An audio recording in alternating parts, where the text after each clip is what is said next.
ब्रह्मांड के black hole में गई हुई वस्तु दोबारा वापस नहीं आती है।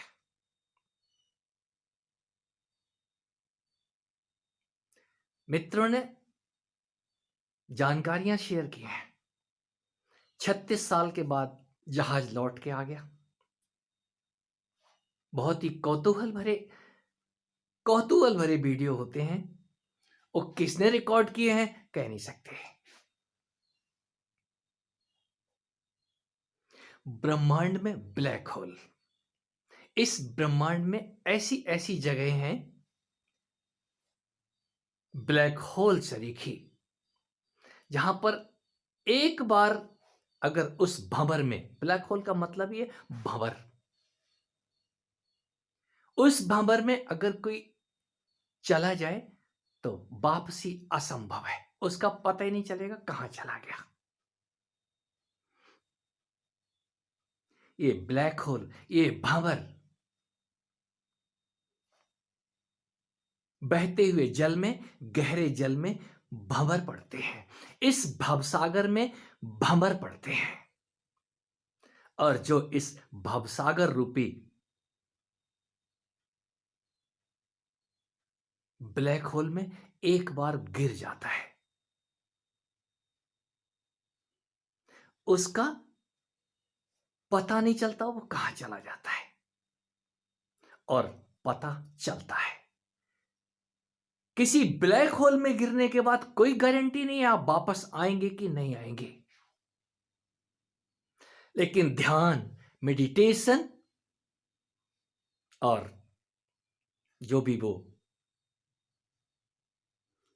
आपकी अंतरतम महादशा है, उसमें एक बार गिरने के बाद आपकी वापसी सुनिश्चित है। और जब आप वापस करते हैं तो ये उपनिषदों की भाषा, वो नचिकेता जाग के वापस लौटता है।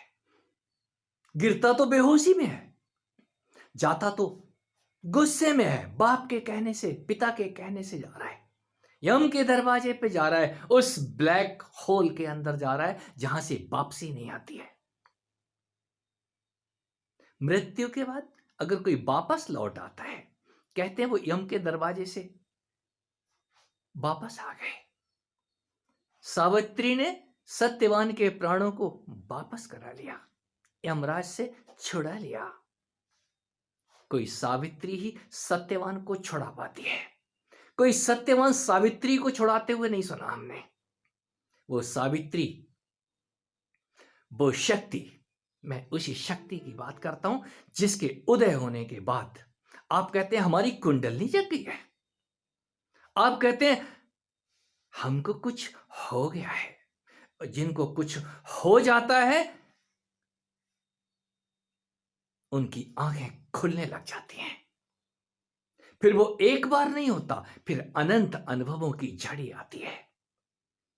प्रति क्षण, प्रतिदिन नूतन अनुभव होते हैं। उनको होते हैं जिनकी जग गई है वो शक्ति। वो सावित्री कहूं या कुछ और नाम दे दूं, आप उसको कुंडलनी कह सकते हैं। वो जग तो जाए एक बार, और जब वो जग जाती है तो याद रखें, सत्यवान के लिए कोई फिर यमराज छीन के नहीं ले जा सकता। सत्यवान के प्राणों को छीना नहीं जा सकता। किसी भी ब्लैक होल में यदि आप चले भी जाते हैं, चाहे वो ध्यान का ब्लैक होल हो, चाहे कोई और किसी दुनिया का ब्लैक होल हो, वापसी सुनिश्चित है। क्यों? आपकी वो प्राण प्रिय आपके बिना रह नहीं सकती। वो आप नहीं है, आपके साथ आपका सुपर भी है। मैं उस सुपर के साथ, उस सुपर वन जिसको शिव और शक्ति कह सकते हैं आप, वो दोनों ओतप्रोत हैं, एक साथ हैं। एक भंवर है और दूसरा भंवर में गिरने वाला है।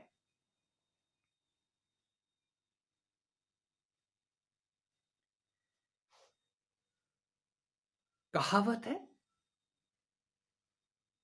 भंवरा कीड़े को पकड़ के ले आता है और मिट्टी के एक खोल में बंद करके ऊपर से गुंजार करता है।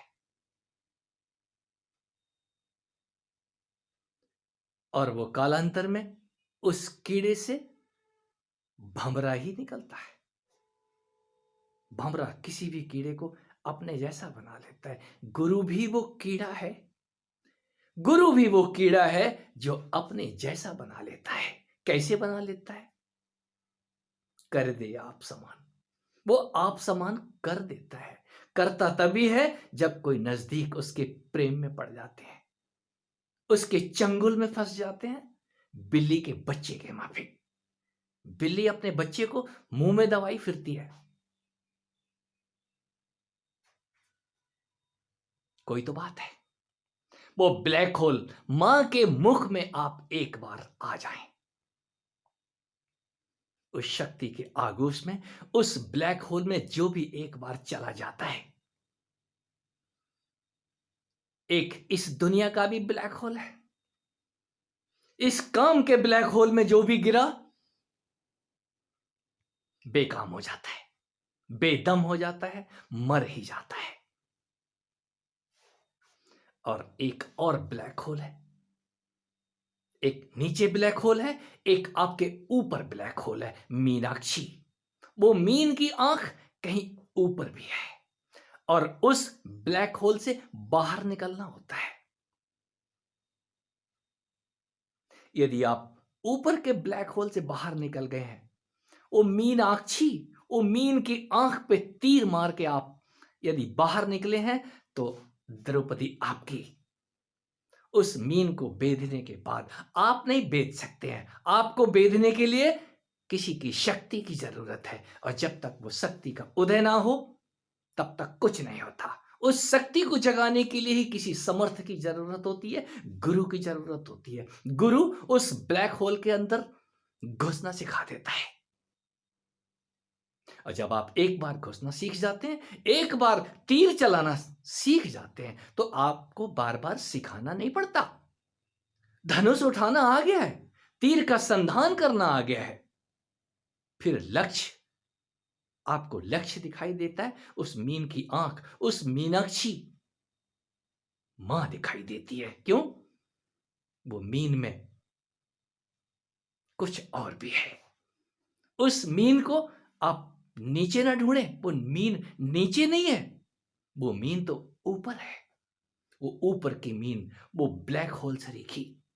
उस ब्लैक होल के अंदर प्रवेश आप ध्यान में प्रवेश ही करते हैं, और जो प्रवेश करने के बाद खो जाते हैं, सो जाते हैं, हमको नींद आ जाती है, हम खो जाते हैं और आप वापस भी आ जाते हैं। अद्भुत बात है। जब आप खो जाते हैं तब भी आपको पता नहीं, और वापस जब आ रहे हैं तब भी आपको पता नहीं आप हैं कौन। जो खोया था वो तो आप नहीं है, जो वापस आया वो भी आप नहीं है। आपने पकड़ लिया है। ये पकड़ और अकड़ ये टूटती है। ये अकड़ आपकी एक दिन खंड खंड होती है। आपका ईगो चूर चूर होता है। कब? जब आपसे धनुष नहीं उड़ता, जब आपसे तीर नहीं उड़ते, आपको कुछ भी दिखाई नहीं देता, तभी आप घुटने टेकते हैं, सिर टिकाते हैं किसी समर्थ के आगे, किसी कृष्ण के आगे, किसी राम सरीखे गुरु के आगे। कोई तो बात है। ये ध्यान के ब्लैक होल समझ में आते हैं। कब समझ में आते हैं? आप एक बार, आप एक बार उसका स्वाद तो जान जाए।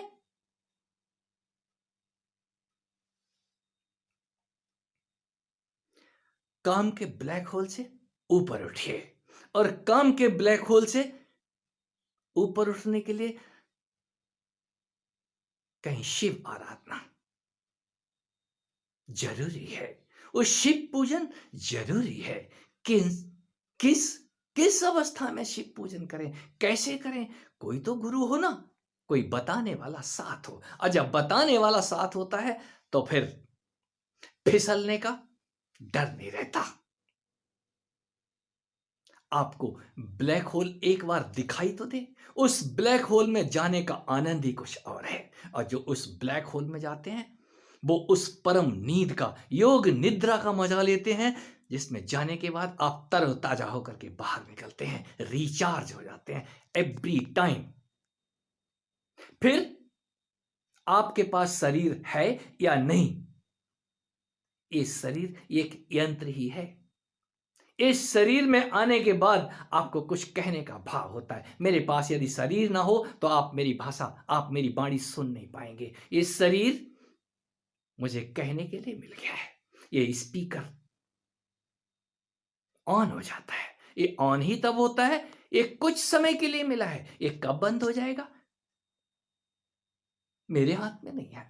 हाँ, बंद करने वाला और बंद करने वाली वो जानते हैं कब इसको ऑन करना है और कब इसको ऑफ करना है। दोनों स्थितियों में मैं मालिक नहीं हूं। मेरा मालिक और मेरी मालकिन तो कोई और ही है, जो सदा ही मुझे तरोताजा रखती है।